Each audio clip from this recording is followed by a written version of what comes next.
Saludos, camaradas, ¿qué tal estáis? Espero que vaya todo bien, que vaya todo perfectamente. Bueno, una vez más estamos aquí con los repasos mensuales, como ya dijimos hace un tiempo, intentaremos hacer todos los meses, pues bueno, una recapitulación de los sucesos más importantes. Tampoco, obviamente, vamos a profundizar tanto como en vídeos particulares, ¿no? Sobre temas donde sí que nos gusta profundizar más y analizar más cosas, pero bueno, aunque sea dar unas breves pinceladas para hacer una recapitulación de lo que ha pasado, que la verdad que lo hacemos para que la gente lo vea, obviamente, pero casi por repasar nosotros también los sucesos para entender mucho mejor la geopolítica, que la verdad que ya llevamos tiempo diciendo que vienen tiempos convulsos y vamos, esto no nos hace más que reafirmar en esto que vamos viendo y en el proceso, todo el desarrollo que se está dando desde el primer repaso que hicimos hasta este. Entonces, pues bueno, Oyer, no sé si tienes algo que decir antes de entrar un poquito en materia.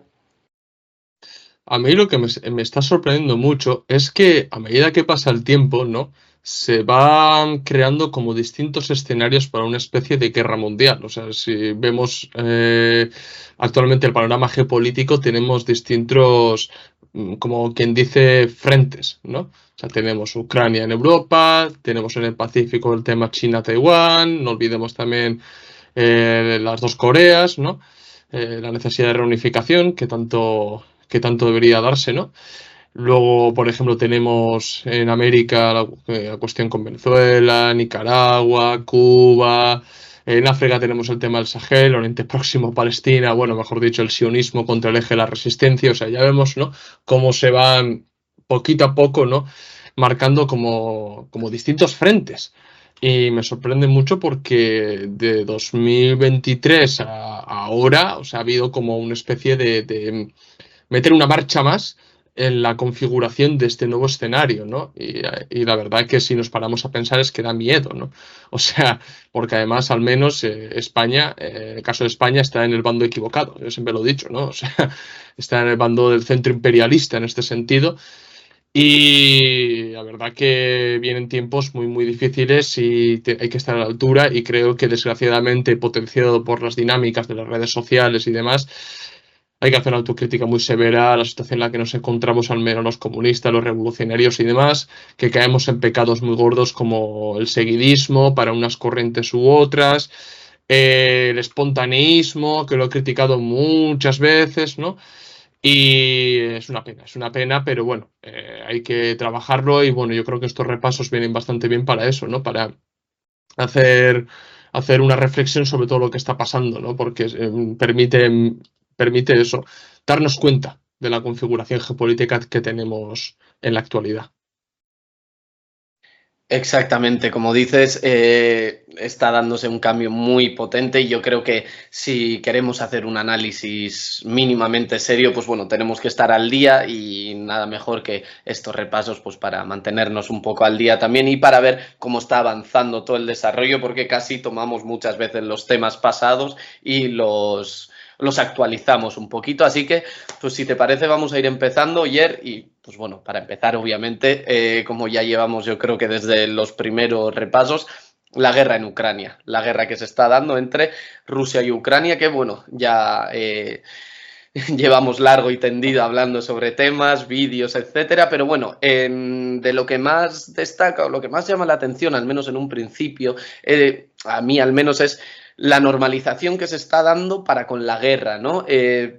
Bueno, antes de la época de COVID ni hablar, pero bueno, sobre todo a partir del 2022, ¿no? Del comienzo de la guerra en Ucrania, etcétera, sí que se nos hacía raro, ¿no? Pues bueno, yo me acuerdo en el COVID cuando salía Pedro Sánchez con militares de fondo y esta militarización, qué miedo daba, solo porque había gente vestida de militar y ahora vamos, tenemos todos los días los medios de comunicación diciendo que, bueno, invertir en armamento, en guerra está bien, porque al final también es un desarrollo industrial, estamos en guerras todo el rato, cosa que antes de la guerra de Ucrania pues no era tan normal, ¿no? Veíamos las guerras muy lejanas y ahora se ha dado este cambio de paradigma, ¿no? Yo creo para con la guerra y siendo claros, vamos, se ha perdido el miedo a la guerra, de hecho al revés yo creo, ¿no? Que se está incentivando esta guerra, esta vuelta al militarismo, incluso a la mili, que eso ya también sería otro tema, pero bueno, con lo cual yo creo que la guerra en Ucrania ha sido un clarísimo antes y después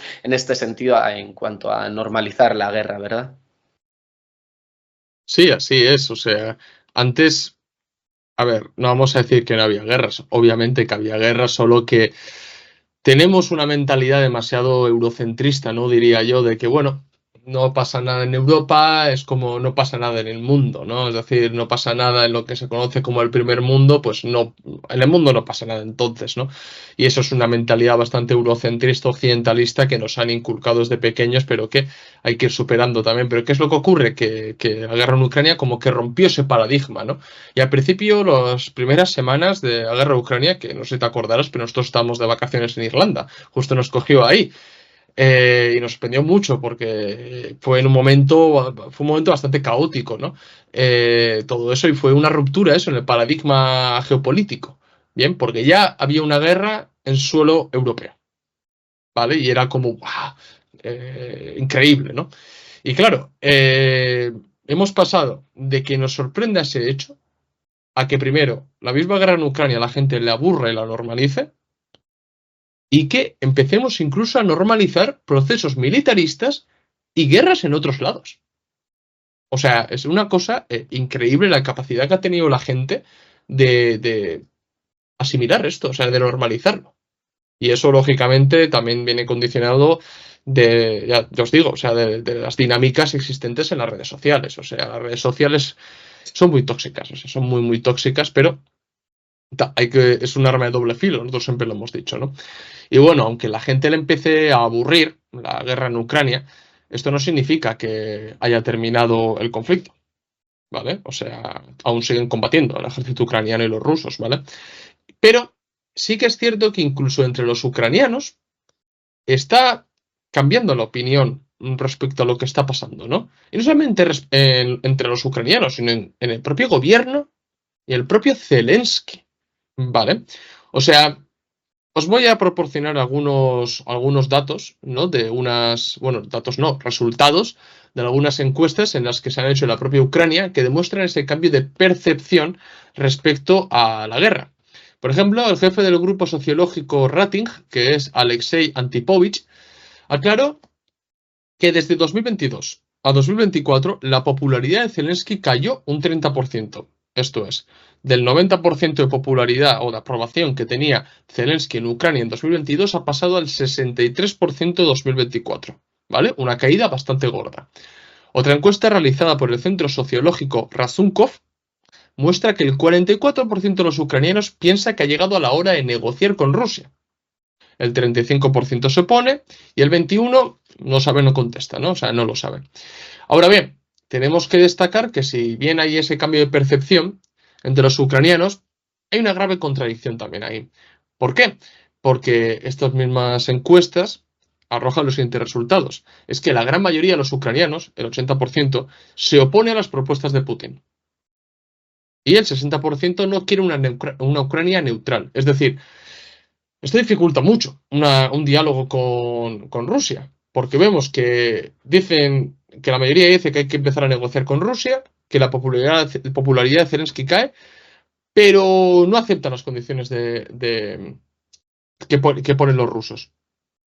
Y sobre todo no quieren una Ucrania neutral, es decir, quieren una Ucrania o en la Unión Europea o en la OTAN.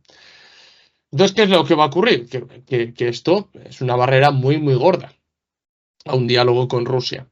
Pero lo que parece que se le olvida a muchos ucranianos es que el que lleva la iniciativa en la guerra es Rusia. ¿Qué es lo que va a ocurrir?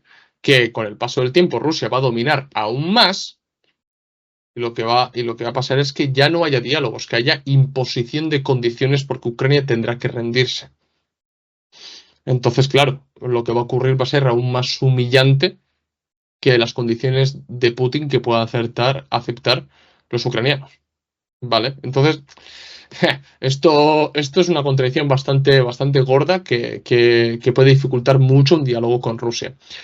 Estos resultados, o sea, también son conocidos por el gobierno ucraniano, que sabe que con el tiempo va a ir perdiendo cada vez más apoyo del pueblo, ¿vale? El apoyo popular. De ahí que a lo largo de julio, Zelensky ha dicho públicamente que tienen que empezar a trabajar por la búsqueda de la paz. ¿Bien? O sea, es que esto ya es generalizado dentro de Ucrania. Por ejemplo, no sé si os acordaréis, pero en junio Zelensky montó un verdadero paripé con la cumbre de la paz que se organizó en Ginebra, que nosotros ya hablamos de esto en el anterior repaso mensual, y que no valió de nada. O sea, eso no fue una cumbre por la paz. Eso fue simplemente una demostración de fuerza de Ucrania, y más que una demostración de fuerza, fue más bien una demostración de mira qué apoyos tengo, mira qué colegas tengo, ¿no? Porque a esa cumbre no fueron ni China ni Rusia, o sea, dos de los actores políticos más importantes de la geopolítica. Y es más, o sea, ¿cómo se pretende hacer una cumbre por la paz cuando no está presente el otro bando? O sea, pueden odiar al otro bando, vale, de acuerdo, yo lo entiendo, pero ¿cómo vas a conseguir una paz sin apenas dialogar y además en una postura de debilidad en la que estás? ¿No? Así que bueno, eso también, la resolución no la firmaron casi nadie, fueron muy pocos representantes a esa cumbre por la paz, fue un desastre. Así que ahora Zelensky ya ha dicho que se muestra dispuesto a invitar a las autoridades rusas a la siguiente cumbre por la paz que se celebrará a finales de año. Y veremos si realmente se consigue poner fin a esta contienda. Porque las cosas, bueno, el tiempo no corre a favor del gobierno ucraniano, la verdad. Pues no, la verdad, y bueno, aparte de que enviaron pocos delegados, ¿no? Pocos representantes, los representantes que fueron tampoco eran los jefes de Estado, ¿no? Digamos, con lo cual eso también demuestra, eso ya lo hablamos, pero bueno, nos demuestra el carácter, ¿no? De esta cumbre por la paz. Pero bueno, además, hay que destacar, ¿no? Que este cambio de repente de opinión de Zelensky no es casualidad. Porque la geopolítica nada es por casualidad prácticamente, porque tenemos que tener en cuenta que este mismo año también se dan las elecciones en Estados Unidos y en las elecciones, bueno, hemos visto que Biden se cae, ¿no? Bueno, casi literalmente, pero bueno, Biden se aparta y entra en este caso, parece ser, ¿no? Kamala Harris, con lo cual aquí sí que hay dos bandos muy contrapuestos, sobre todo sobre la guerra de Ucrania, porque luego hablaremos, pero bueno, sobre la guerra entre Palestina e Israel, ¿no? Ahí sí que no hay dudas entre la ayuda que van a proporcionar ambos, tanto Trump como Kamala Harris, que han dicho los dos abiertamente que van a continuar apoyando la legítima defensa de Israel, como ellos dicen, ¿no? Y en Ucrania no. En Ucrania Trump ha dicho clarísimo que si llega al poder en 10 minutos esta guerra se acaba. 10 o 15 dijo, pero textualmente, ¿vale? Con lo cual aquí ya vemos que hay dos opciones clarísimas en cuanto al gobierno de Zelensky, ¿no? Si a ti te dicen, vale, pues si llega este al poder, tu guerra se va a acabar y además no va a ser por las buenas, porque si Trump da un golpetazo en la mesa, seguramente Rusia vaya a sacar muchísimo más de ese apoyo que si acaban o si llegan a ese acuerdo de paz ahora o previamente ya han hecho un mínimo de camino, ¿verdad? Con lo cual casi han metido sexta, como quien diría, ¿no? Para meter una marcha más y llegar lo mejor posible a lo que parece ser por ahora, ¿no? Sobre todo con el disparo en la oreja y tal, que también tenéis el vídeo de Red Planet hablando sobre eso, ¿no? Que grabó ayer, pues bueno, que parece que la victoria inminente de Donald Trump no es más cercana que nunca, con lo cual, pues bueno, Zelensky también ve que su posibilidad de salir bien de esta guerra, si ya su popularidad ha bajado, si pierden más territorio de lo que realmente promete, pues bueno, esto sí que va a ser un descalabro para ellos, con lo cual esto hay que entenderlo en su contexto y al final la Unión Europea sola no va a poder mantener una Ucrania mínimamente fuerte, no ha podido con Estados Unidos casi como va a poder con la Unión Europea sola, con lo cual, pues bueno, se está precipitando, entre comillas, este acuerdo de paz, ¿verdad? Entonces, bueno, antes de pasar al siguiente tema, Oyer, no sé si tienes algo que decir. O sea, yo creo que está en esa postura. Bueno, yo asimilo que seguramente esta guerra se puede alargar más o menos, pero no podemos ganar a Rusia. Está en esa posición.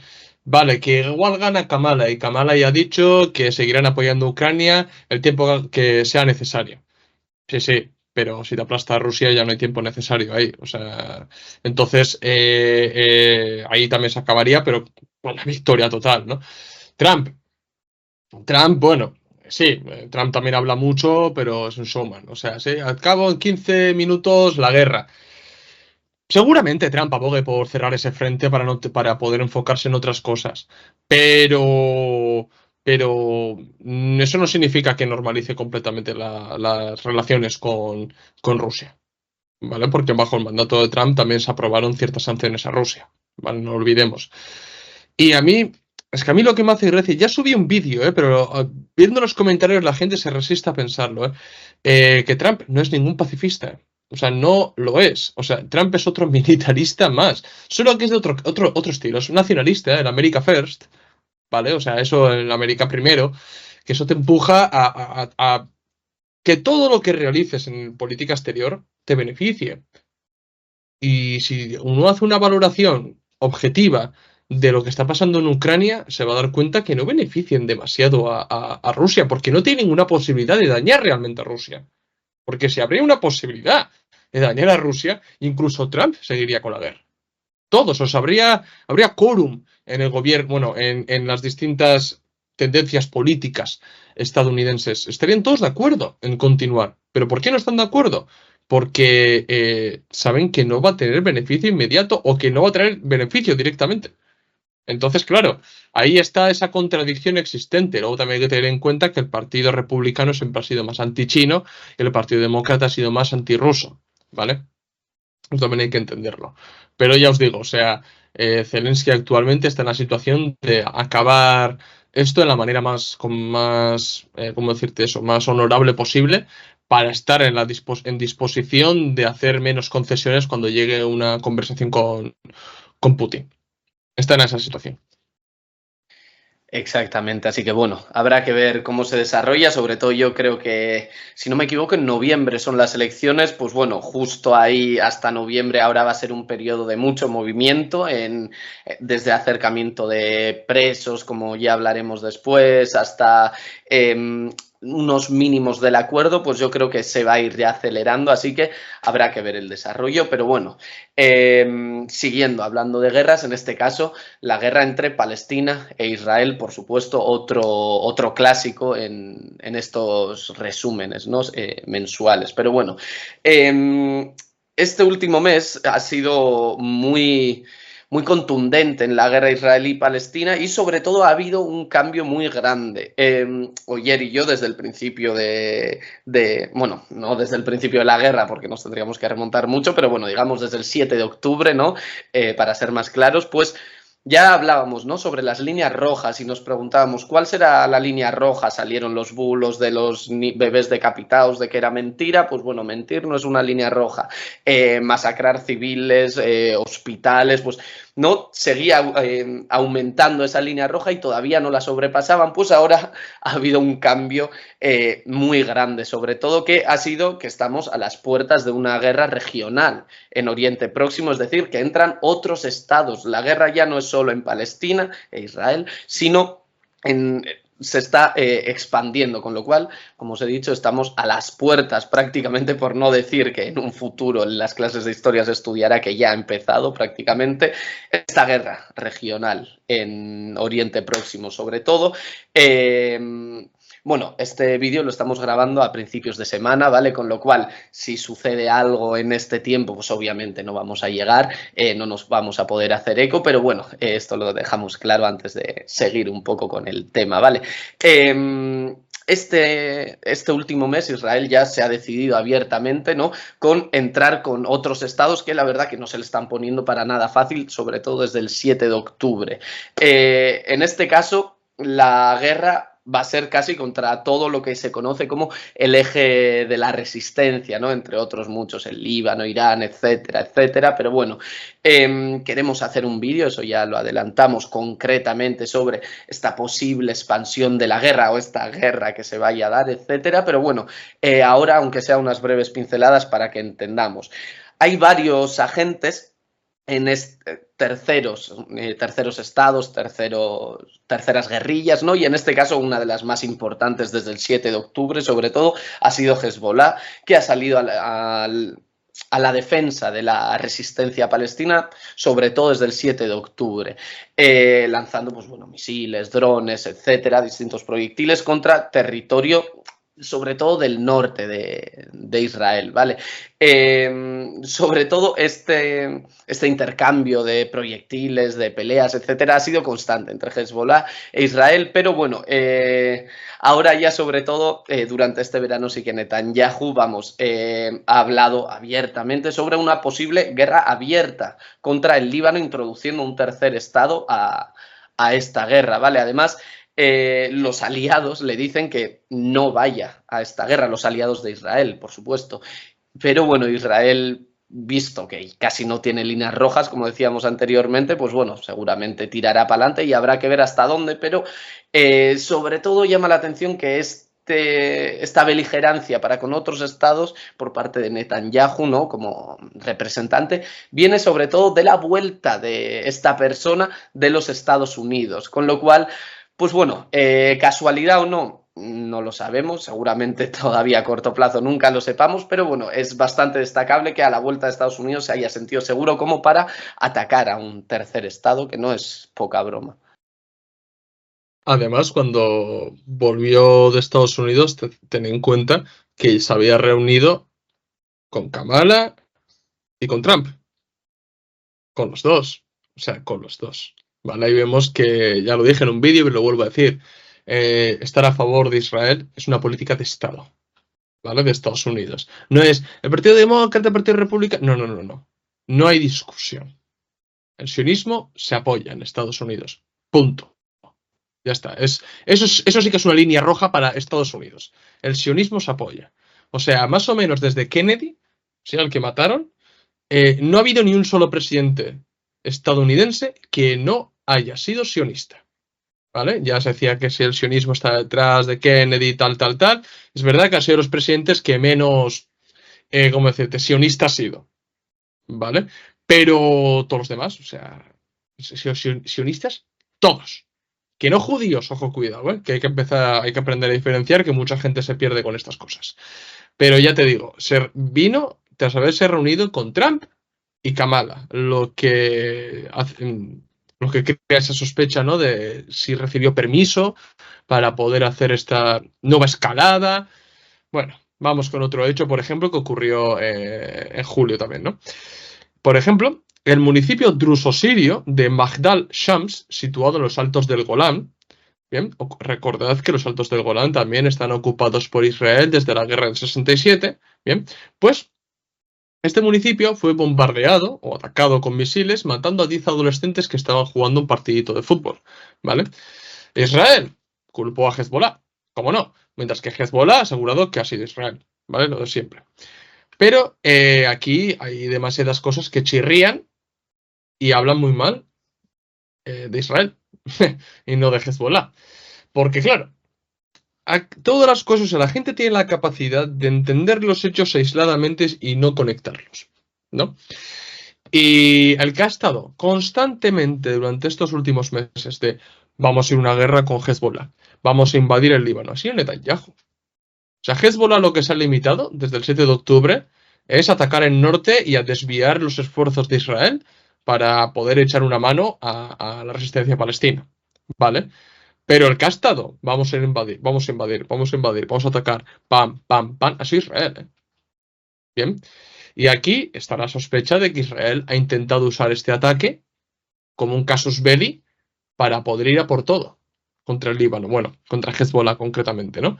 Porque vamos a ver lo que pasó, o sea, se comete este ataque, Israel jura venganza y la respuesta no se hace esperar. Israel bombardea Beirut, o sea, la capital del Líbano, asesinando al número 2 de Hezbollah, que es Fuad Shuk, que supuestamente, según Israel, había sido el responsable del ataque de Magdal Shams. O sea, aquí no os huele mal. O sea, que Israel instrumentalice el ataque de este municipio sirio-druso, que no es ni israelí, es sirio-druso ocupado por Israel. ¿Bien? No os sorprende. O sea, no nos debería sorprender realmente de que esto haya sido una operación de falsa bandera para tener la justificación de atacar al Líbano e infligir un duro golpe a Hezbollah. Bien, porque atacaron a uno de los cargos más importantes de la milicia. Recordad, por ejemplo, que Hezbollah ha sido una de las pocas milicias que le infligió un duro golpe a Israel cuando invadió el Líbano, ¿vale? Con la famosa invasión del Líbano de los años 80. Entonces, Israel está jugando con fuego, la verdad. Pero lo que omite Israel aquí es que los ciudadanos drusos sirios de Magdal Shams tienen serias sospechas de que el ataque ha sido cometido por Israel. Es decir, que los responsables son los israelíes. Porque cuando se realizó el funeral de estos adolescentes asesinados, no dejaron entrar a los políticos israelíes. No dejaron entrar a Netanyahu. Y a los que consiguieron entrar, como el ministro de Finanzas, lo llamaron asesino a la cara. Asesino a la cara. O sea, los ciudadanos siriodrusos no son tontos. Saben perfectamente la vida que han llevado en los últimos 50 años bajo la ocupación israelí. Saben lo que es vivir bajo una ocupación militar. Y no les cuelan la mentira de ha sido Hezbollah. ¿Hezbollah qué interés tiene? Según Israel, generar una operación de falsa bandera. El que tiene interés de generar esa operación es Israel. De verdad. Y es realmente terrible a lo que está jugando Israel y a dónde está elevando todo el conflicto. ¿Eh? Es una pasada, es una pasada. Y que la gente siga bailando el agua a Israel y al sionismo. Y venga, vamos Israel y no sé qué, como yo te juro que serán bots o algo así, pero es muy fuerte las cosas que se pueden llegar a leer en las redes sociales en favor del sionismo. Es una barbaridad. Yo me acuerdo en este sentido, ¿no? Cuando antes del 7 de octubre, de la guerra en Ucrania, ¿no? De que empezase abiertamente, nos hicimos eco de una noticia de que Rusia había movilizado tropas dentro de su territorio, moviéndolas del norte a sur o algo así, y dijimos, bueno, pues cada país puede movilizar sus tropas dentro de su país, lo que le dé la gana, ¿no? Y decían que no, que eso era una clara protesta o una clara motivación para poder atacar Rusia. ¿Y ahora qué? Ahora con Israel ya está bombardeando países alrededor y eso sí que no es una provocación, ¿no? Ahí se ve claramente, ¿no? Las líneas rojas que tiene cada país también en ese sentido y esto hay que recalcarlo y hay que tenerlo muy en cuenta. Pero bueno, hablando de organizaciones que han atacado a Israel, hemos hablado de Hezbollah, pero bueno, uno de los que más apoyo y más daño han hecho también a Israel en este caso sería sin ninguna duda la organización Ansar Allah, o mejor conocido como los hutíes de Yemen, que bueno, si queréis tenéis también un vídeo hablando sobre los hutíes, quiénes son, etcétera, pero bueno, lo que hay que recalcar en este sentido es que este pasado 20, entre el 20 y el 21 de julio, los hutíes directamente empezaron una especie de espiral de la violencia, ¿no? Donde la acción-reacción lleva cada vez a un ataque mayor, ¿no? En este caso, los yemeníes atacaron Tel Aviv, ¿no? Digamos, con un dron matando a una persona. Y además de esto, lanzaron unos panfletos pidiendo a los colonos israelíes que se retiraran del desierto del Negev.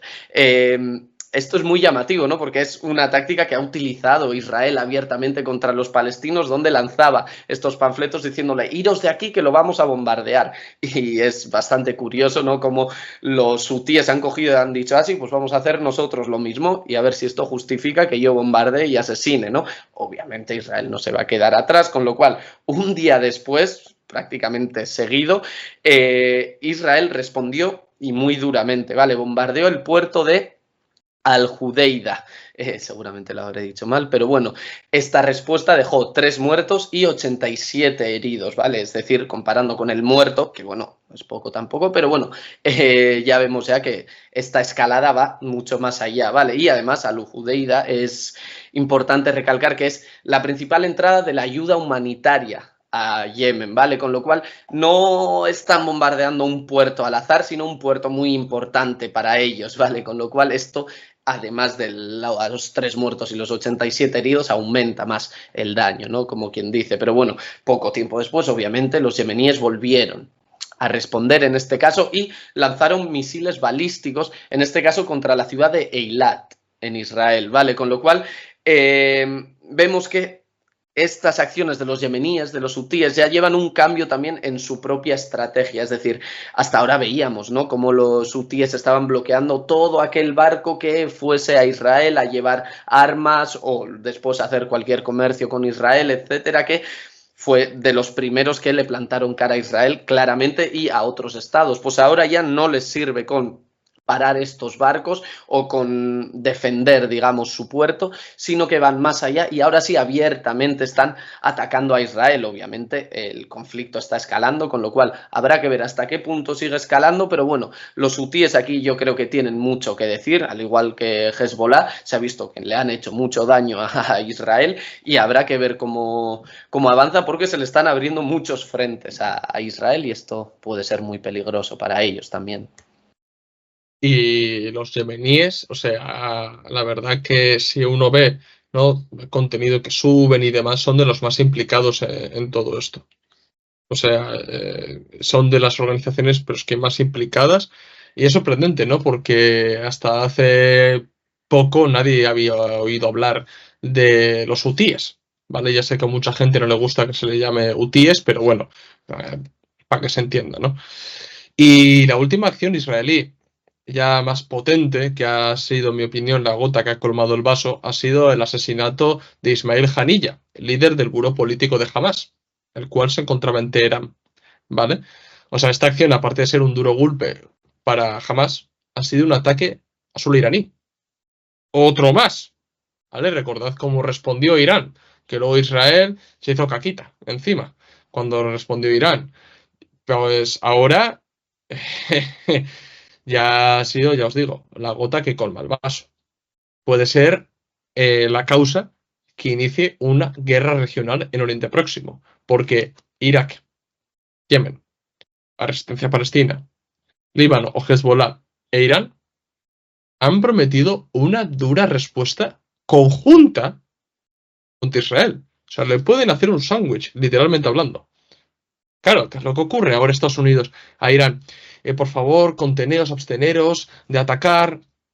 Pero, habéis permitido a Israel hacer lo que le ha dado absolutamente la gana, tanto dentro de la franja de Gaza como afuera, y ahora estáis pidiendo contención a no solamente Irán, sino al eje de la resistencia.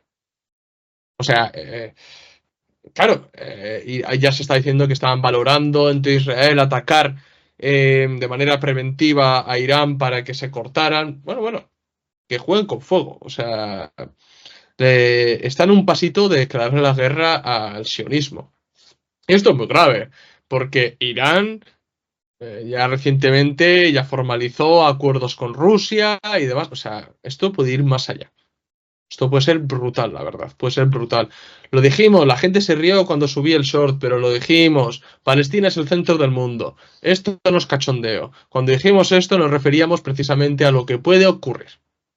¿Vale? Se mezclan demasiadas cosas. Geopolítica, religión, intereses económicos. O sea, está todo ahí. Todo se concentra ahí. Si uno repasa la historia de Palestina, se va a dar cuenta que está obligado a repasar la historia de las religiones, la historia del imperialismo, del colonialismo, de las triquiñuelas que llevó a cabo el sionismo, cómo funciona Deep State, ¿no? El Estado profundo. Está obligado a entender todo eso. Por eso mismo se concentra tantos factores en la cuestión palestina que es una olla a presión. Una olla a presión que si explota, puede llevarse al mundo por delante. Sinceramente lo creo. Además, que no son países que se anden con chorradas, es decir, yo creo que ya tienen la guerra, entre comillas, más normalizada que nosotros porque la llevan viviendo desde los años 40 o antes, con lo cual, como se pongan todos al ataque, pues yo la verdad que habrá que ver, pero vamos, poco bueno lo auguro, ¿eh? Y no solamente hay que tener mucho cuidado respecto al ataque que pueden hacer estos países, ¿no? Sino que también hay que tener en cuenta cómo puede llegar a responder Israel a eso. Israel es una potencia nuclear, ¿vale? O sea, cuidadito, mucho cuidado. Pero bueno, también debemos destacar que en julio las distintas facciones de la resistencia palestina, porque ya lo dijimos desde el 7 de octubre, ¿eh?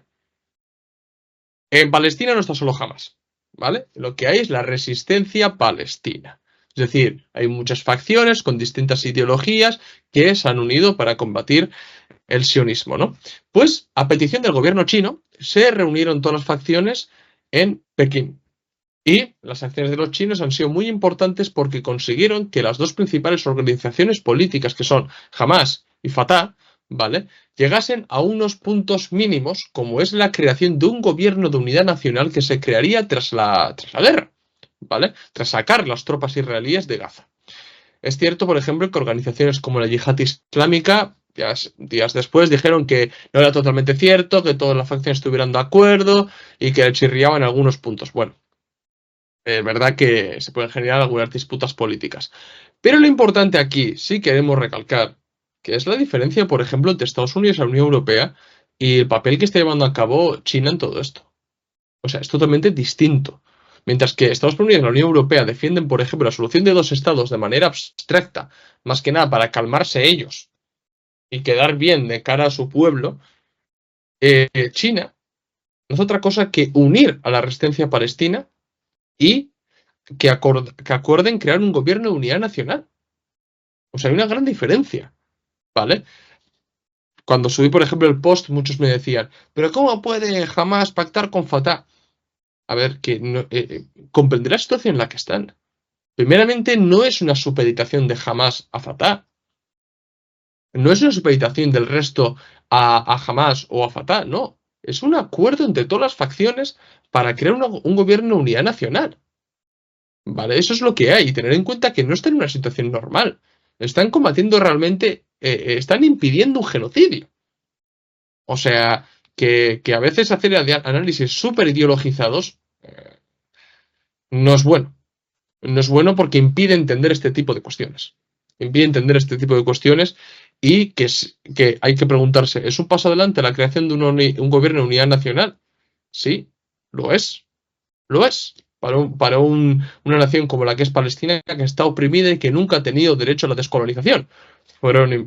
Estuvieron bajo mandato, bueno, mandato no, bajo el Imperio Otomano, después bajo mandato británico, después bajo el sionismo. Una triple colonización han sufrido los palestinos a lo largo de su vida. Entonces, claro, tienen mucho camino que recorrer y yo sí creo sinceramente que esto es un paso adelante, porque no es como hace Estados Unidos y la Unión Europea concederle todo el poder a la Autoridad Nacional Palestina, que es un ente colaboracionista, un ente cipayo. No, lo que es la creación de un gobierno de unidad nacional. Es muy diferente, ¿vale? El papel que está desempeñando China en la geopolítica y Estados Unidos y la Unión Europea en la geopolítica. Bueno, saltamos de cuestión y vamos, por ejemplo, a Francia, que hemos dedicado las últimas semanas en varios vídeos a Francia. La verdad y me gusta sinceramente, porque los aires que se dan a veces los franceses y la realidad después les golpean la cara. A mí eso me gusta mucho, la verdad. Yo sí quiero decir, por ejemplo, que bueno, lo que está pasando últimamente en Francia demuestra la clara decadencia en la que se encuentra, ¿no? O sea, por ejemplo, como bien sabréis, el mes pasado se celebraron elecciones legislativas en Francia y el nuevo Frente Popular dio la sorpresa al ganar las elecciones y quedó como la primera fuerza en escaños. Bien, pues las izquierdas oficialistas se unieron para frenar la derecha populista y nacionalista de Le Pen y ese freno, aunque a muchos les fastidie mucho, es relativo. Porque Le Pen ha sacado los mejores resultados de su historia. O sea, no han frenado el fascismo, no han frenado la extrema derecha. ¿De acuerdo? Pero es verdad que no ha salido ganadora. Luego, Macron no se unió a ese nuevo Frente Popular. Pero sí que hubo un pacto entre el nuevo Frente Popular de Francia y Macron para retirar candidatos. O sea, la política fue la siguiente. Hubo una primera vuelta y en algunos distritos o departamentos algunos candidatos del nuevo Frente Popular habían sacado mejores resultados que los macronistas. Entonces, para la segunda vuelta, los macronistas se retirarían para concentrar el voto en el nuevo Frente Popular. O viceversa, lógicamente. Esto fue una política ganadora. Demostró ser una política ganadora porque así han ganado, ¿vale? Concentrando el voto en los mejores candidatos posibles. Y bueno, es verdad que además Macron no ha salido tan mal parado como lo pensábamos todos, ¿eh? O sea, Macron ha conseguido salvar su pellejo y quedar en segundo lugar cuando todos le daban por muerto. ¿vale? O sea, una cosa increíble. Y con el paso de las semanas se ha visto que Macron se ha reído en la cara de todos los izquierdistas, sinceramente lo digo. Los ha utilizado, en primer lugar, para sobrevivir políticamente con la táctica esta de la retirada de candidatos, y luego para poner a su candidata a la cabeza de la Asamblea Nacional Francesa. O sea, todos le daban por muerto, ha quedado en segundo lugar y ha puesto a su candidata en la Asamblea Nacional Francesa. Un auténtico crack, el Macron. Y a la primera oportunidad que han tenido los macronistas es que no han dudado en abandonar a los izquierdistas y buscar apoyo del resto de la Asamblea para elegir a su candidata. O sea, podríamos decir literalmente que el nuevo Frente Popular de Francia ha sido troleado, o sea, como en la jerga que se utiliza hoy, ¿no? O sea, un troleo brutal por parte de Macron. Y veremos ahora quién va a ser el primer ministro. Ya está el nuevo Frente Popular poniendo sus candidatos, que ni ellos se ponen de acuerdo. Esto también ya lo pronosticamos, que iba a haber batallas de egos. Y esto no es porque tengamos una bola de cristal, es que en España ha pasado. ¿Vale? Esa creación de distintas organizaciones que no son más que matrioscas, ¿no? Hay peleas de egos por todos los lados, porque no hay centralismo democrático, porque no hay disciplina partidista, porque no hay una sola línea a la que se acogen, es que no la hay. Entonces, eso únicamente puede derivar a peleas de egos, a división, a fragmentación, y la verdad que el nuevo Frente Popular, o sea, o se transforma en otra cosa, o yo creo que está condenado a fragmentarse, sobre todo con la salida del Partido Socialista francés, ¿no? Es que aquí se ve claramente, ¿no? Cuando decimos y repetimos una y otra vez, ¿no? Que la izquierda socialdemócrata es la pata izquierda del capital, nos referimos a esto. Es que lo único que hacen es que Macron, que literalmente estaba dado ya más que muerto, ¿no? Parecía el Ciudadanos de ahí, de repente, al hacerle este favor de, no, pues bueno, a los que hayan votado al Frente Popular ahora tienen que votar a Macron, ¿no? Es como los que votaban a Podemos, ahora a Sumar, no sé qué, que votan al PSOE por ser el voto útil, ¿no? Que es como, pues entonces al final acabas dándole la vuelta a la tortilla y acabando dentro del bipartidismo, pero con otra apariencia. Y así que aquí se ve, ¿no? En este sentido, lo que Oyer dice, troleado, ¿no? Aquí sería el pesoizado, ¿no? Que se está poniendo tan de moda, la verdad. Pero bueno, siguiendo un poco también con esto de las colonias francesas, eh, o sea, con el tema francés, perdón, hay que hablar también sobre las colonias francesas que tanto hemos hablado últimamente, ¿no? Desde que hicimos el vídeo sobre la geopolítica africana, que ya nos estaban llamando bastantes cosas la atención. Como ayer dice, no tenemos ninguna bola de cristal, lo único que hacemos es analizar distintos hechos y los intentamos unir y pues bueno, pues normalmente, ¿no? Al final te haces una idea general. Pero bueno, en este sentido, lo más importante, ¿no? Es que a mediados de julio conocimos de que distintos actores, ¿no? Distintos líderes, representantes de movimientos por la liberación nacional de estas neocolonias francesas se dieron cita, en este caso en Bakú, en la capital de Azerbaiyán, para unirse, es decir, todas las colonias unirse por conseguir todas las descolonizaciones de cada una de ellas. Seguramente, pues Mali, Burkina Faso, Níger ha sentado un precedente muy importante para ellos, con el franco CFA, etcétera, que tanto hemos hablado aquí, donde todavía subyugaban económicamente con una moneda obligada desde Francia, que ni en Francia la usaban. Es que es de locos que a día de hoy todavía siga habiendo esta característica. Pues lo que vemos es que estos territorios de ultramar, ¿no? Como lo llaman ellos, colonias abiertamente, pues se están organizando y muy seriamente, con lo cual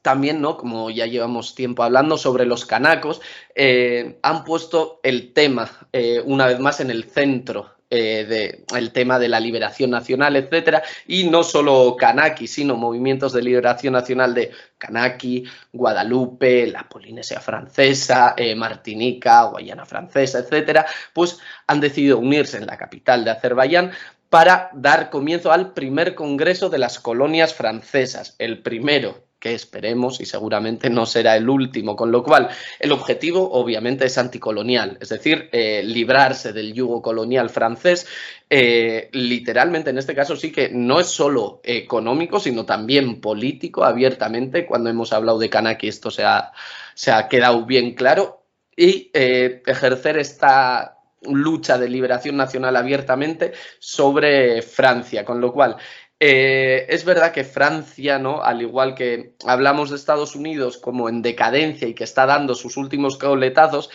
en Estados Unidos sí, pero en Francia me parece que es una exageración en este sentido, la decadencia en la que está sumida, porque es la que más está sufriendo abiertamente estos últimos años, y desde lo de Burkina Faso, Mali y Níger, ya con este primer congreso de las colonias francesas, creo que se está quedando bastante claro. Con lo cual, se está dando este despertar de la conciencia nacional en las colonias francesas, en los territorios de ultramar, y habrá que ver lo mismo que hemos dicho anteriormente, a ver cómo avanzan, a ver lo que deciden y por dónde plantean tirar, pero bueno, ya solo el hecho de que se unan por una independencia ya da mucho de lo que hablar, y además si se unen todas y cada una de las colonias en contra de Francia, pues bueno, la verdad que poca broma, y la verdad que ya si lo del Frente Popular, etcétera, se lo deja difícil a Francia para avanzar, ¿no? Con una política normal, pues bueno, estas pérdidas le pueden dar muchísimos más problemas, así que no creo que este principio del siglo al menos sea una temporada memorable para Francia, la verdad. Pero bueno. Además, o sea, tener en cuenta que estas acciones no es ¿cómo decirte?, movimientos independentistas o lo que sea, porque he visto la gente. A ver, hay que evitar analizar los hechos con las gafas, con nuestras propias gafas, ¿vale? O sea, esto no son movimientos independentistas, no, o sea, son colonias, ¿vale? Son colonias. Francia le llama territorios de ultramar, que le llame como le da la gana. Son colonias, ¿vale? Esto es un proceso de liberación nacional, es un proceso de descolonización. Aquí las colonias tienen todo el derecho a convertirse en estados independientes. Así de claro, no tienen el derecho, o sea, aquí ningún comunista debería oponerse, ¿vale? Y yo no me creo el cuento de que, no, pero es que son muy pequeños y necesitan la ayuda de una metrópoli. ¿Qué estás justificando? ¿El colonialismo? No, que no, o sea, muchos agarran, por ejemplo, lo que decía la Comintern, ¿no? De que admitía que el colonialismo, por ejemplo, supuso un cierto avance en algunas colonias debido a que extendió el capitalismo, que tal vez por ellos solos no podían adoptar ese capitalismo y demás, pues que la propia Comintern después desmintió eso. Bueno, no desmintió, sino que matizó eso. Bien.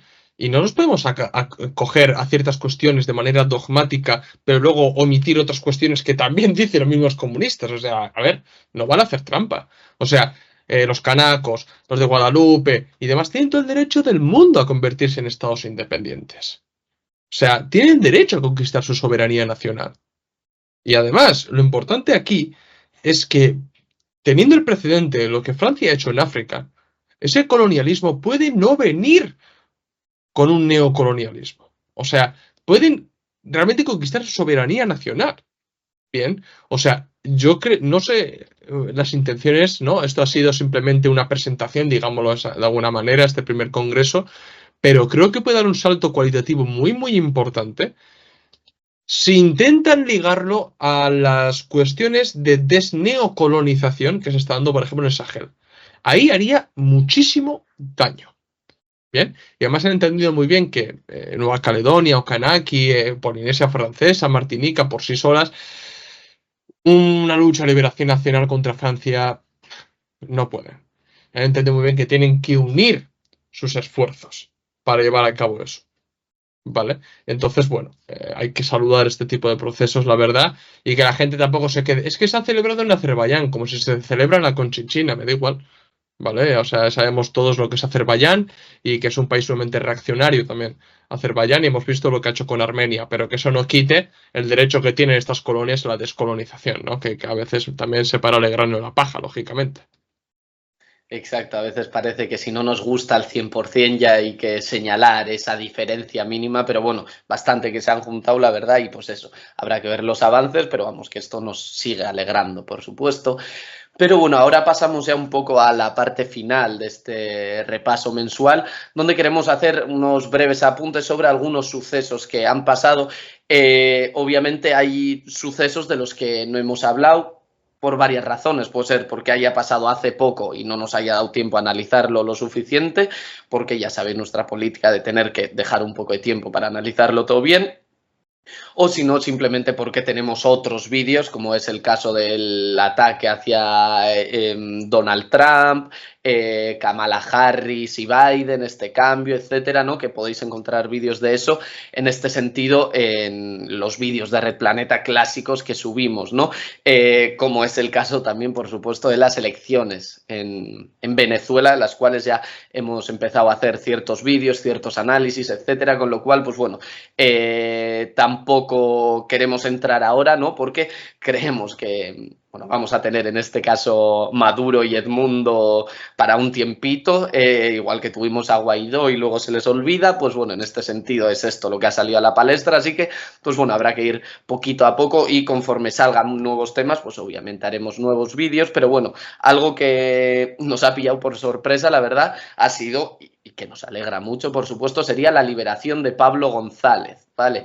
El periodista ruso-hispano, ¿no? Que llevaba ya más de 2 años encerrado en una prisión en Polonia sin juicio y sin tener pruebas fehacientes sobre que fuese un espía ruso. Es decir, había una clara señalización y de que estaban vigilando a Pablo González por si podía ser un agente del Kremlin, etcétera, pero no había pruebas y sin pruebas ni juicio ni nada, casi sin abogado los primeros meses también, estaba encerrado en una cárcel en Europa, fuera de la jungla que sería el resto del mundo, ¿no? Diciendo un poco lo que decía Borrell, con lo cual no queremos entrar en este tema de que como lo ha liberado Rusia se ve clarísimo que es un espía ruso ni nada, porque por la otra parte Rusia también ha liberado a gente que tenía juicios por ser espías y no los están tratando como tal, ¿vale? Con lo cual vamos a dejarnos de estas dobles varas de medir. Era una injusticia abierta porque no tenían pruebas para señalar a Pablo González, perdón, como un espía y llevaba ya más de 2 años sin juicio, con lo cual nos tenemos que alegrar sí o sí. Nos da pena que haya tenido que ser Putin el que tenga que liberarlo y que no haya habido esta izquierda, ¿no? Desde España clarísimamente empujando por que negocien. Es verdad que los pasaportes rusos, españoles, pues bueno, da para problemas, con lo cual por eso decimos que podría dar para vídeo, pero bueno, lo único que queremos decir es que nos alegramos de que lo hayan soltado, de que era una injusticia y que nos tenemos que dejar de estas dobles varas de medir porque ni espía ruso ni nada, porque no está demostrado, ¿vale? Con lo cual yo personalmente viendo las reacciones que han tenido periódicos como El Mundo, etcétera, si fuese la mujer o familiar de Pablo González, vamos, estaría denunciando prácticamente a todos los medios de comunicación españoles, pero bueno.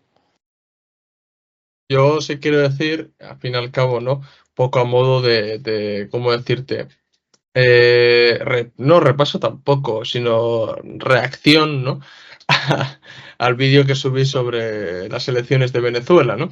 Que hace mucha gracia, o sea, te lo dije, yo te lo dije a ti, ¿eh?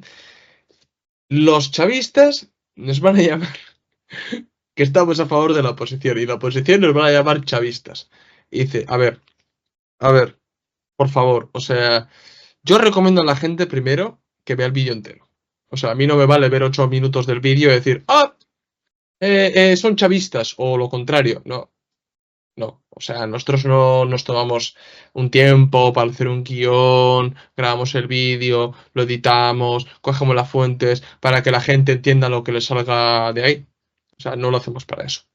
Vale. O sea, lo hacemos realmente para que la gente entienda y sobre todo tenga en cuenta, ¿no? El contexto geopolítico y las contradicciones internas también. ¿Vale? Porque si una cosa me ha penado mucho, o sea, respecto a todo lo que está pasando en Venezuela, es que ha aflorado eso, el espontaneísmo, total. O sea, ha demostrado que la gente funciona en cuanto a lo que sucede, ¿no? O sea, ya lo dije en el vídeo, mucho el qué hacer y mucho criticar espontaneísmo, pero en la práctica, al espontaneísmo. Mañana será no sé qué. Hoy es Venezuela, lógicamente, ¿no? Antes de Venezuela era lo del tema de la boxeadora, a ver si era boxeadora o boxeador o demás. Ahora es Venezuela, mañana será yo qué sé, y pasado será lo otro. En vez de tener un programa independiente y fijo en cuanto a acercar la revolución, no. Vamos al remolque de todos los sucesos que se dan. Ya está. Eso demuestra realmente que una gran parte del movimiento comunista, o sea, está imbuida por las dinámicas de las redes sociales completamente. Pero completamente. Por eso mismo dije y lo vuelvo a decir, la gente tiene que hacerse una severa autocrítica si realmente queremos reconstituir un partido. Es así, en España y en el resto del mundo. Así de claro. Bien. Y, por favor, intentad ver los vídeos sin sesgos, por favor. Porque ven que escribís, el vídeo tiene un claro sesgo. ¿Y el vuestro qué? ¿Y el vuestro qué? Que ya partís de ciertas concepciones asimiladas, como lo que yo discutía con cierta gente. No, Venezuela es socialista. ¿Por qué es socialista? Porque lo es. ¿Eh? Ya está. Ya está. Venezuela es socialista porque lo es. Argumentámelo porque es Venezuela socialista. Venezuela no es ningún país socialista. O pregúnteles, por ejemplo, al Partido Comunista de Venezuela. A ver qué opina. Que otra de las cosas también, la gente, lo que sí, esto sí que no me ha gustado, o sea, la gente puede tener críticas hacia el Partido Comunista de Venezuela, es legítimo. Y puede tener diferencias ideológicas también. Eso es legítimo. No siempre vamos a compartir al 100% el programa de un partido, eso es verdad. Pero de ahí, a reírse del Partido Comunista de Venezuela, mira cuánto ha sacado el candidato que han apoyado. Mira la fracción, que no es ninguna fracción. Que no se puede cachondear del estatus en el que así está. Partido judicializado. O sea, eso sí que no lo tolero y me enerva, sinceramente. O sea, uno de los delitos del Partido Comunista de Venezuela, ¿cuál ha sido? No apoyar a Maduro desde hace unos años. Dar ese viraje. Pero desde las bases, ¿eh? Desde las bases. Y por eso tienen que sufrir esa instrumentalización judicial que ha sufrido. No sé, ya digo, que es totalmente legítimo que se tengan diferencias. ¿Vale? Y que alguno apoye más a Maduro o menos a Maduro y que por ende se tenga una actitud para el Partido Comunista de Venezuela, pero los cachondeos los justos. Los justos, sobre todo cuando hay gente que ha sufrido por la militancia comunista en Venezuela. ¿Vale? Y nosotros siempre decimos, nosotros apoyaremos una revolución proletaria en Venezuela. Y la pregunta es, ¿Maduro representa la revolución proletaria? Yo lanzo la pregunta para que la gente reflexione acerca de eso. Y también a finales de mes, que claro, no nos ha dado tiempo a meterlo en este vídeo, pero vamos a mencionarlo un poco por encima, porque sí tenemos pensado hacer un vídeo concreto que es los pogromos que se han dado en Gran Bretaña después del terrible asesinato de las 3 niñas en Southport, ¿vale? Que, por cierto, el asesino era británico, pero hijo de inmigrantes ruandeses. O sea, a efectos legales era británico. No, no es británico. ¿Qué eres? Etnicista. O sea, si uno entiende en qué consiste la nación política y en qué consiste el nacionalismo político, entiende que esa persona era un británico, hijo de ruandeses, pero británico. En Y eso bueno, que consiste la Ruanda, concepción de ciudadanía. y que Ruanda en su mayoría es cristiana. Los musulmanes el otro día leí que no llegaban, creo, ni al 3%, con lo cual lo de los musulmanes también, pues bueno, como viene de África, ¿no? Pues ya está, para ellos de cierto punto para abajo parece que ya todo es musulmán, no, es cristiano el país. Claro, o sea, ya cuando hagamos un vídeo analizando los pogromos, porque son pogromos, todo hay que decirlo, ¿vale? A mí me ha sorprendido, ¿eh? En pleno siglo XXI, después de la experiencia que ha habido con la judeofobia el siglo pasado y demás, yo creía que esto estaba superadísimo, pero no, no, no, no. O sea, los pogromos es que se están dando, ¿vale? Y es muy, muy grave, es muy grave. Y repito, lo que no puede hacerse es, primero, coger y partir de un nacionalismo étnico, que hoy en día lo étnico, así de, bueno, en vez de hablar de raza, porque ya suena mal, ¿no? Se mete por la trastienda, ¿no? Por detrás se mete, ¿no? El tema étnico o cultural y venga, a correr. No, no, no, no, no. Lo que hay que tener realmente son los conceptos de ciudadanía, qué significa, qué es el nacionalismo político, qué es la nación política, y de ahí entenderemos cómo estas personas son ciudadanos de pleno derecho. ¿Vale? Y, bueno, ya digo que lo que está pasando en el Reino Unido da también para un vídeo, ¿vale? Porque la gente lo que está difundiendo me parece una burrada, sinceramente. Me parece una auténtica burrada y no estoy para nada de acuerdo. No vais a ver en este canal justificando pogromos, ¿vale? O sea, lo digo desde ya. Desde ya. Si queréis decir el tonterías que Replaneta defiende la islamización, decir las tonterías que queráis. Pero no vamos a defender los pogromos, ¿vale? Y sobre todo lo que me parece muy grave, muy grave, ¿vale? Es que los primeros instigadores de todo esto son sionistas. Sionistas, lo vuelvo a decir. O sea, tiene que ser muy duro ser hoy en día nazi o algo así y tener que comprar argumentario sionista para ir en contra de la comunidad musulmana. Me parece súper triste. ¿Por qué? Porque estás siendo títere del sionismo.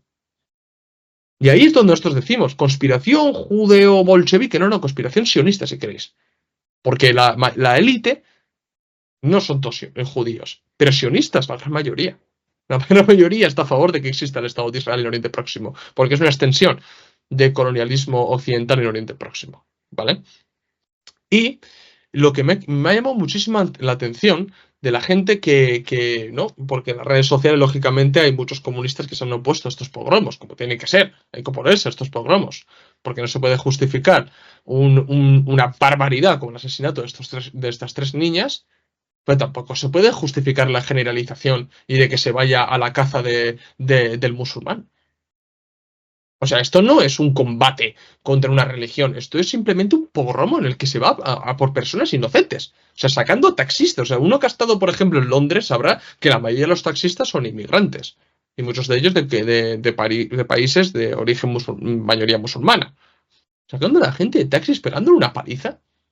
Y además, lo que más me sorprende, por ejemplo, es que esto se vea bien en España cuando para ellos, para muchos británicos, los españoles formamos parte de esa teoría del gran reemplazo. Para ellos, lo voy a decir tal cual, somos moros. Es que es así de triste. Es así de triste. Nos ven como vagos. Los latinos también somos, pues eso, marrones o negros para ellos. Negros no, pero marrones sí. Ahí te meten en el Andalus y demás. O sea, es que es muy triste, ¿no? Y a mí realmente, ¿no? Aunque llama la atención es la falsa dicotomía que se han creado, ¿no? De que si tú condenas los pogromos, estás a favor de que se haya asesinado a esas tres niñas. ¿Qué mentalidad enferma puede hacer esa asociación? O sea, vamos a decir una cosa que es obvia y que manda huevos, que lo tengamos que decir, pero lo vamos a decir. O sea, que todo el peso de la ley británica caiga sobre el peso de este asqueroso criminal. O sea, que caiga. ¿Bien? Y que se pudra en el calabozo hasta el fin de sus días. O sea, tiene pelotas que lo tengamos que decir. Yo creo que es bastante obvio, ¿vale? Pero viendo el nivel de la gente de que ha creado esta falsa dicotomía, es increíble. O sea, que se esté en contra de los pogromos no significa justificar el asesinato de estas tres niñas, ¿vale? O sea, no se está justificando nada de eso. Ni queremos tampoco que en caso de que fuera real la islamización, se convierta Europa en un país musulmán, la Eurabia de que hablaban los sionistas, ¿vale? Los sionistas, porque es una teoría sionista. No, no estamos a favor de todo eso, pero tampoco estamos a favor de que se persigan musulmanes. O sea, a ver, no es tan difícil, no es tan difícil. Y lo peor de todo es eso, que se haga una normalización como la que se llegó el siglo pasado con los judíos, que es muy peligroso. Y ojo, cuidado, ¿a quién beneficia? Los sionistas ante todo. A los sionistas ante todo, porque aporta la criminalización de las comunidades musulmanes y aporta la criminalización de la resistencia palestina y del eje de la resistencia en general por parte de los europeos. Porque queramos o no, en muchos países de Europa los que han llevado la batuta en cuanto a los movimientos pro-palestinos son musulmanes. Y es lógico, es bastante lógico. Y siempre empezamos a rascar qué agentes están detrás de criminalizar todo esto o de cometer pogromos, y es que son sionistas. Es que son sionistas.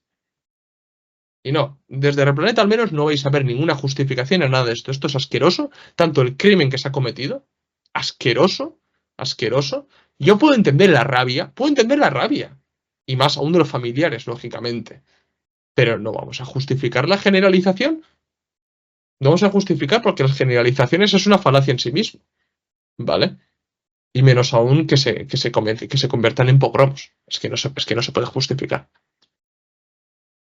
A mí me parece algo que era obvio y no sé, una cosa no quita la otra. Es decir, no sé en qué punto hemos llegado donde tengamos que recalcar que no estamos a favor de asesinar a 3 niñas, obviamente, pero una cosa no quita la otra. Además que ya se ha demostrado de que era un bulo lo de que fuese musulmán, etcétera, que yo creo que en este caso tendría más sentido recalcar los problemas mentales que pueda tener la otra persona, pero vamos, que esa persona se ha criado ahí, con lo cual es inglés, no tenemos que andar, no, pero su familia, etcétera, no, pero él dónde ha nacido, dónde se ha criado, eso es lo que importa, además de que lo de musulmán, obviamente, pues bueno, se la han sacado de la manga, pero bueno, viendo Ruanda de dónde viene, con lo cual lo único que queremos pedir es cabeza fría, que miremos de verdad lo que está sucediendo, porque al final es muy fácil caer en análisis sesgados porque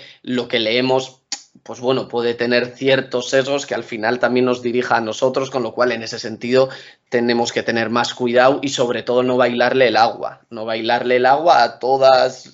a todo el espontaneismo que nos llegue, es decir, que vale, que nos puede parecer muy grave lo que ha sucedido en X, en Y, pero parece que, como tú has dicho, ¿no? Nos llevamos con la corriente, depende de, pues ahora es el boxeador, la boxeadora, pues todo el mundo a hablar de eso, antes era Gibraltar y mañana es Venezuela, es como, venga, vamos a tener nosotros nuestra propia hoja de ruta, tenerlo ya todo escrito, porque son temas que ya desde el movimiento comunista ya tendríamos que haberlos tratado, desde si Gibraltar es español o no, a apoyos a terceros países, a cómo tratar la religión, etcétera. Pero al ir a la zaga del espontaneísmo, pues nos dejamos llevar y al final sí, no, leemos a Lenin y citamos a Lenin, pero al final estamos actuando como cualquier espontaneista, con lo cual en ese sentido yo creo que sí que tenemos que andar con cuidado, tener una hoja de ruta clara y no dejar que seamos títeres del sionismo, porque sí,